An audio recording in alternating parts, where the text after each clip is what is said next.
going on, everybody? Happy Tuesday. Hope everybody is doing well.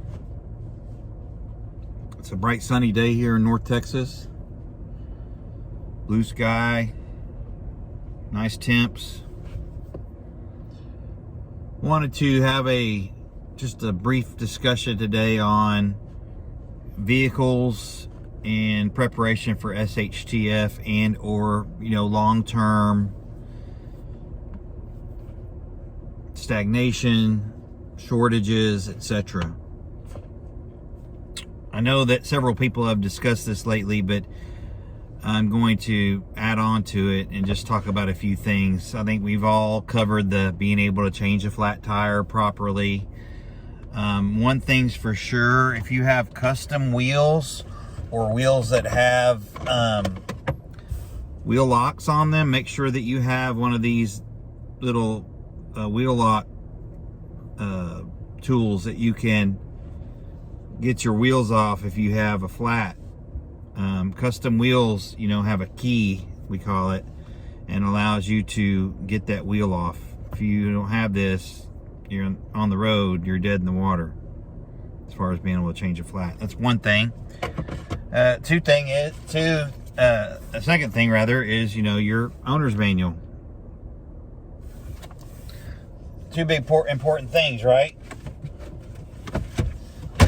Another thing that I'm hearing and actually seeing, I know Pinball did a video on this the other day regarding, I think it was oil filters and how they're scarce, and they're going to be scarce for the foreseeable future.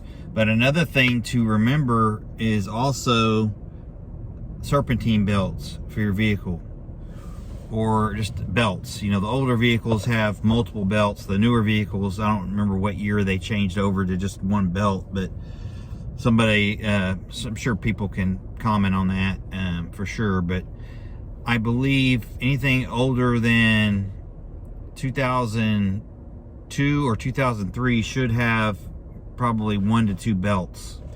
The newer stuff beyond that, or ahead of that here lately, 2003 and old and newer, should have, I think, 1 belt, the serpentine belt.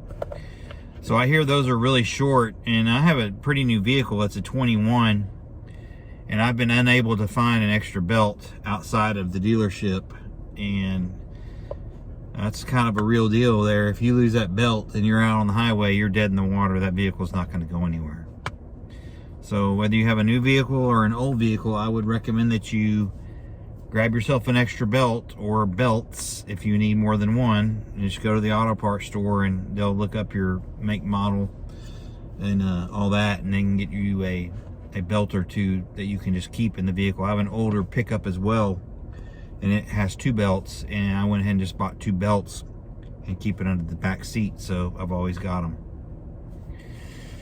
Of course, lubricants and all that other stuff, maybe some electrical, maybe some wire connectors, some electrical tape, fuses, if you can even get to them. There's some of that stuff that's out there you can get.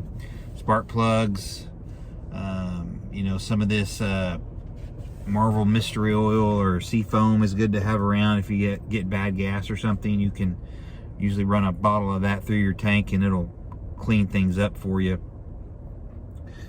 And those are just a couple things there that are critical, and it could be critical going forward. Not that you'll have to do a lot of driving during SHTF, most likely, probably be home or wherever you're stuck at. But I guess it's good to have the option should things stay short for a while. And I would also be sure, I see people at these gas stations every day, putting quarters in the air compressor to air up a flat tire or a low tire. Just go to Walmart and buy yourself a little inflator that runs off a cigarette lighter, and just fill your own tires up if it's that low or that big of a problem, or go get it patched for free at Discount Tire. And a lot of people don't know that Discount Tire will patch tires for free. And if you're mechanically inclined enough, you can go get yourself, a plug kit at Walmart or auto parts store and plug the tire yourself. Watch a video on it. It's pretty simple stuff. So I would just be aware of the small things that you can do to help yourself in a SHTF situation regarding transportation maintenance and vehicle maintenance, things like that. Also, if you've got a bicycle, you may want to go grab a couple of inner tubes that fit your bike. You know, a bike with a flat tire is absolutely no good to you. Okay, and then, you know, pull that stuff out and lubricate the chain and the gears and all that, and make sure that thing's operational.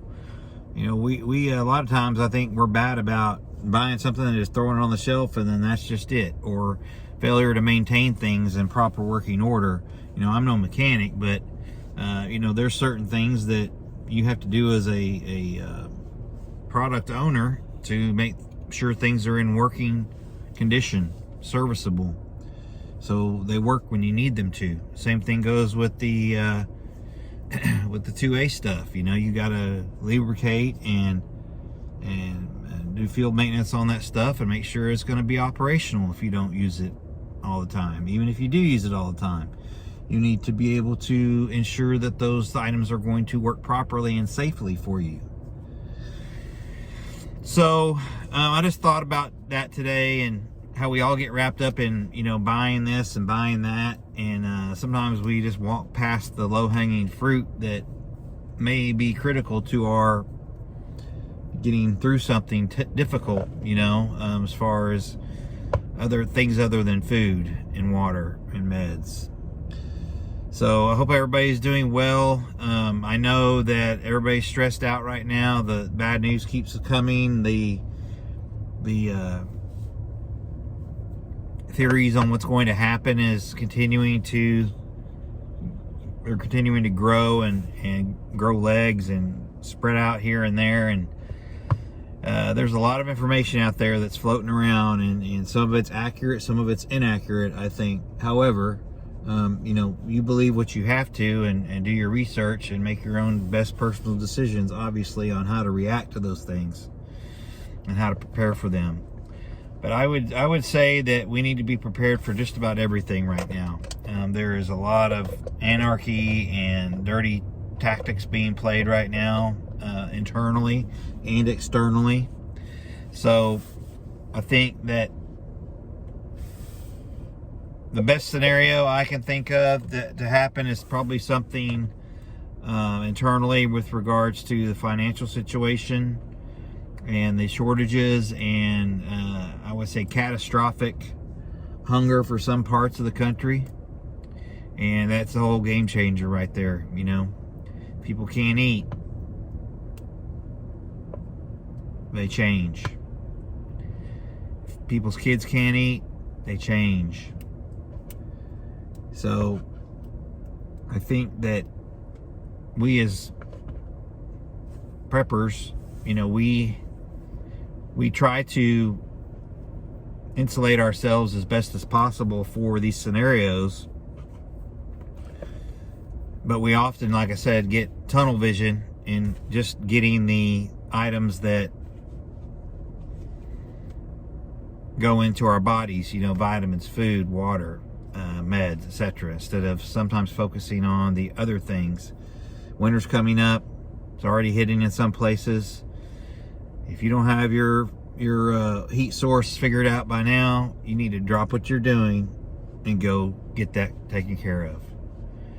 Buy extra if you can. If you can afford a couple extra bottles of propane, by God, get it. If you can afford another extra heater, you know, these little Mr. Buddy heaters are $64 to $74 for depending on what size you get. I mean, that is a no-brainer as far as throwing out some good quality heat in a small space. You know, it's a must-have. So I hope everybody's doing well. Stay after it. Don't slack up. Of course, always remember to keep prepping, stack it deep, and above all else, long live the Republic.